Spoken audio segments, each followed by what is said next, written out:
تو اللہ نے حکم دیا یہ کرو، یہ نہیں کرو، یہ کرو، پھر والدین کی فرما برداری کرو. جو جتنا قریبی ہے اس کا حق اتنا زیادہ. گورا ان چیزوں کو نہیں مانتا. وہ کہتا ہے کسٹمر کا حق سب سے پہلے. ایئر ہوسٹس کہتی ہے کہ جہاز میں جو پیسنجر بیٹھے ہوئے ہیں ان کا حق سب سے، بولو نا، پہلے. ان سے سب سے زیادہ اچھے اخلاق سے بات کرنی ہے. ایئر ہوسٹس کو کبھی گالی گلوچ میں دیکھا آپ نے؟ کیا ہو گیا؟ کبھی جہاز میں جا رہے ہو، آپ نے بٹن دبایا چائے دے دیں، وہ کہہ گی ایکسکیوز می چائے ختم ہو گئی، بس یہی کہے گی نا ابھی نہیں ہے، ابھی سیٹ بیلٹ باندھیں، ابھی جہاز نیچے اتر رہا ہے، ابھی چائے پانی کا ٹائم ختم. تمیز سے بولے گی. آپ نے پھر کہا نہیں مجھے تو چائے چاہیے. پھر بولے گی بھائی دیکھیں ایکسکیوز می آپ سے ہم نے گزارش کی. پھر آپ نے کہا جی مجھے نسوار چاہیے، مجھے پان چاہیے، کچھ بھی کہہ دو، ایکسکیوز می کر کے پتلی گلی سے نکل جائے. یہ نہیں ہوگا تیری ایسی کی تیسی تو، اور اس کو نکالو، جہاز روکو سائڈ پہ لگاؤ، جیسے بس میں ہوتا ہے نا. بسوں میں تو ہم نے دیکھا ہے، وہ گڈی نو سائڈ تے لاؤ، بندے نو اٹھا، چلو یہ نکل باہر یہاں سے. اور بسوں میں تو بعض دفعہ کھائی میں بھی گرا دیتے ہیں، سنا ہے. ایئر ہوسٹس کے اخلاق سے ہمیں سیکھنا چاہیے کہ اخلاق انسان کے، بولو بھائی، کیسے ہوتے ہیں. اب جو ایئر ہوسٹس کے اخلاق ہیں، اللہ ہی یہ کہتا ہے کہ ان اخلاق کو 3 سے ضرب دے کے ماں سے اس اسٹائل میں بات کیا کرو. بہت مشکل ہے سمجھانا. جب اپنی ماں سے بات کرو تو جس اسٹائل میں ایئر ہوسٹس تم سے بات کر رہی ہے نا، اس اسٹائل کو 3 گنا، بولو، بڑھا دو. اس میں 3 چمچ چینی کے اور ڈال دو. جتنی شکر اس نے اپنی زبان میں ڈالی ہے آپ سے بات کرنے کے لیے، اس شکر میں 3 چمچ اور ملا دو. ہو رہا ہے اس پہ عمل؟ بولو نا بھائی. رسول اللہ صلی اللہ علیہ وسلم سے صحابی نے پوچھا یا رسول اللہ من احق الناس بحسن خلقی. تو یہاں بھی دیکھو حسن کا لفظ ہے، احسان سے نکلا ہے یہ، بلکہ احسان حسن سے نکلا ہے. تو صحابی یہاں یہ نہیں پوچھ رہے کہ یا رسول اللہ میرے اچھے اخلاق کا سب سے زیادہ مستحق کون ہے، یہ سوال نہیں ہے. یا میں کس سے ٹھیک طریقے سے بات کروں، ٹھیک کا لفظ بھی نہیں ہے، گڈ کا لفظ بھی نہیں ہے. یار ایک مجھے بات بتاؤ، ایک کوئی مفتی صاحب کے پاس آئے، مسئلہ پوچھے، مفتی صاحب میں نے سنا ہے کہ اللہ نے حکم دیا کہ لوگوں سے صحیح بات کیا کرو، بدتمیزی سے پیش نہیں آیا کرو، تو میں ٹھیک طریقے سے بات کس سے کیا کروں، سب سے پہلے کس سے؟ تو ہم بتا دیں گے بھائی سب سے پہلے ماں ہے، پھر باپ ہے، پھر باقی لوگ ہیں، یہی بتائیں گے نا. ہمارا اسٹائل کیا ہوگا؟ یہ ہوگا. لیکن صحابی نے یہ سوال نہیں پوچھا کہ میں ٹھیک طریقے سے کس سے بات کیا کروں، سب سے پہلے اس کا مستحق کون ہے. نہ نہ نہ، انہوں نے یہ بھی نہیں پوچھا یا رسول اللہ بہتر طریقے سے میں کس سے بات کیا کروں، اس میں سب سے زیادہ مستحق کون ہے، کس کا رائٹ ہے سب سے زیادہ کہ میں اس سے بہتر انداز میں بات کروں. نہ نہ نہ نہ نہ نہ، آپ نے فرمایا من احق الناس بحسنی، حسن کا لفظ، میرے اخلاق میں جو ایکسیلنسی پیدا ہوگی اس ایکسیلنسی کا سب سے زیادہ مستحق کون ہے. بات آ رہی ہے سمجھ میں کہ نہیں آ رہی ہے؟ یعنی آج کے زمانے میں جو اسٹائل ایئر ہوسٹس کا ہوتا ہے شاید ہم اس کو ایکسیلنٹ کہہ سکتے ہیں، اس شاید، کیونکہ اس سے اچھے اخلاق کی کم از کم مجھے تو مارکیٹ میں کوئی مثال اب تک، ہم نے بسوں میں بھی سفر کیا ہے، ٹرینوں میں بھی سفر کیا ہے، اور اللہ بھلا کرے جہازوں میں بھی کیا ہے، گاڑیوں میں بھی کیا ہے، کار میں بھی کیا ہے، ہر طرح سے کشتیوں میں بھی کیا ہے. تو جو عملہ سب سے اچھا اخلاق والا ہمیں ملتا ہے وہ کہاں ملتا ہے؟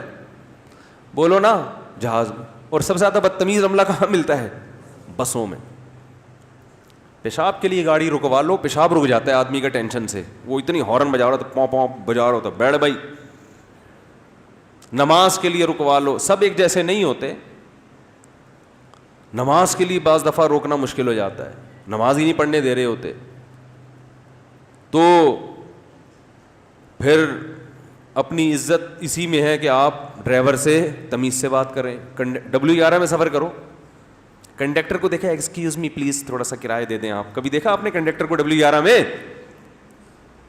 ہے بھائی, گھسیڑتا رہے گا بندے. اخلاق دیکھو, جگہ نہیں ہے بھائی, پاؤں بس پوری یوں ہوئی ہوئی ہے, اس کی الائنمنٹ کی ایسی کی, میں نے کہا نا کام کا بیڑا غرق, ایک کام کا طریقہ یہ بھی ہوتا ہے, بس کا بیڑا غرق کر دیا, وہ یوں جھکی ہوئی ہے پوری ادھر کو, آدھی پبلک چھت پہ بیٹھی ہوئی لٹک رہے ہیں, کھڑکیوں سے بندے گر رہے ہیں, مگر کنڈکٹر گھسے گا, ایک سے بھی ایکسکیوز, اتنی ٹینشن دے کے بھی ایکسکیوز نہیں کرتا. حالانکہ تمہیں تو 2 رکعت نفل توبہ کے پڑھنے چاہیے لانڈھی پہنچنے کے بعد نا, تمہیں تو یا اللہ میں نے جو مسافروں کو جو غم دیا, میں نے جو دکھ دیا, میں اس پہ تجھ سے معافی مانگتا ہوں.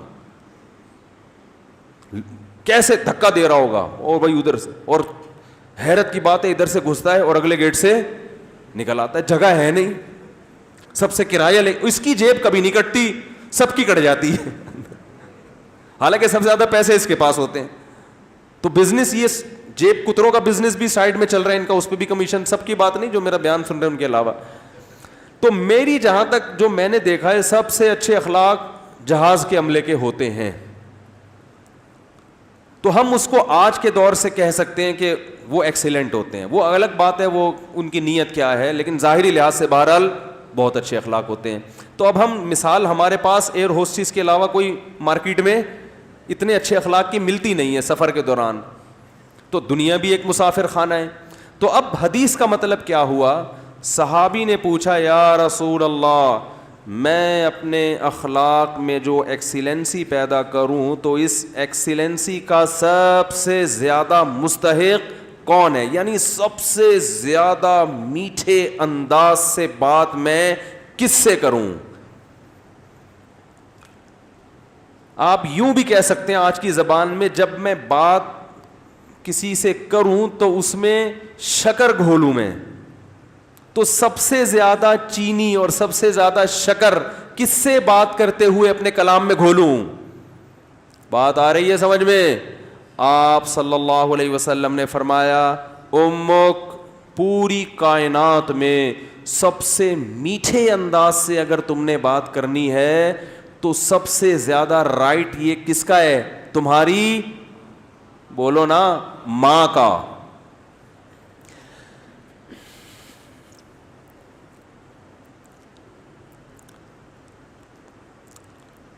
صحابی نے عرض کیا یا رسول اللہ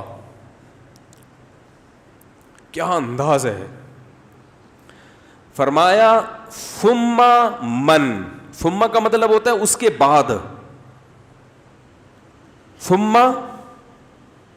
من, یا رسول اللہ ماں کے بعد دوسرے نمبر پر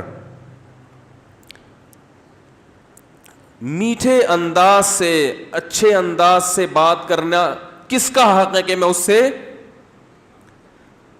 اچھے انداز سے بات کروں. ماں کے بعد, ماں کا تو پتہ چل گیا, دوسرے نمبر پہ جو میں سب سے بہترین اور مٹھاس کے ساتھ بات کرنی ہے, اخلاق میں ایکسیلنسی پیدا کرنی ہے, ماں کے بعد دوسرے نمبر پہ کون ہے وہ؟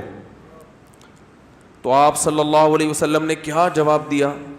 فرمایا امک, ماں کے بعد دوسرا نمبر بھی کس کا ہے؟ بولو بھائی, کیا عجیب انداز ہے. حالانکہ یہ عام عرف کے مطابق جواب سوال کے مطابق, بولو بھائی, نہیں ہے. مجھ سے اگر کوئی پوچھے کہ سب سے بڑا حق کس کا, میں کہوں ماں کا, وہ کہ اس کے بعد کس کا, تو میں کہوں ماں کا. وہ کہے گا میں اس کے بعد کا پوچھ رہا ہوں, اس کا تھوڑی پوچھ رہا ہوں. تو یہ سرسری نگاہ سے دیکھا جائے تو یہ بلاغت والا کلام نہیں ہے, یہ غلط کلام ہے اگر سرسری نگاہ سے دیکھا جائے, کیونکہ ہم پوچھ رہے ہیں کہ اس کے بعد. ماں تو پتہ چل گیا, ماں کے بعد اس کے علاوہ بتائیں آپ, لیکن نبی دوبارہ کس کا نام لے رہے ہیں؟ یہ سرسری نظر میں یہ کلام بلیغ نہیں ہے، لیکن حقیقت میں یہ بلاغت کے اعلیٰ معیار پہ پہنچا ہوا کلام ہے. کیونکہ بات کو دل میں اتارنے کا اس سے بہتر طریقہ نہیں ہو سکتا تھا کہ ماں کے بعد دوسرا نمبر بھی کس کا ہے؟ ماں کا. اس کا مطلب کیا ہے کہ ماں کے بعد اگر تم یہ سمجھتے ہو کہ کسی سے بہت ہی میٹھے انداز میں بات کرنی ہے تو یہ حق دوبارہ ماں کو دے دو. دوبارہ کس کو دے دو؟ صحابی نے پھر پوچھا یا رسول اللہ ثم من. دیکھو صحابی کا انداز بھی کیا ہے. وہ چونکہ ان کو یہ تھا کہ مجھے ماں کے علاوہ اب چاہیے کہ کون ہے، اور نبی نے دوبارہ کس کا نام لے لیا؟ ماں کا. لہذا صحابی نے پھر اپنے سوال کو ریپیٹ کیا، کیونکہ وہ یہ سمجھتے تھے کہ مجھے میرے سوال کا جواب نہیں ملا. تو انہوں نے تیسری دفعہ پوچھا یا رسول اللہ ثم من.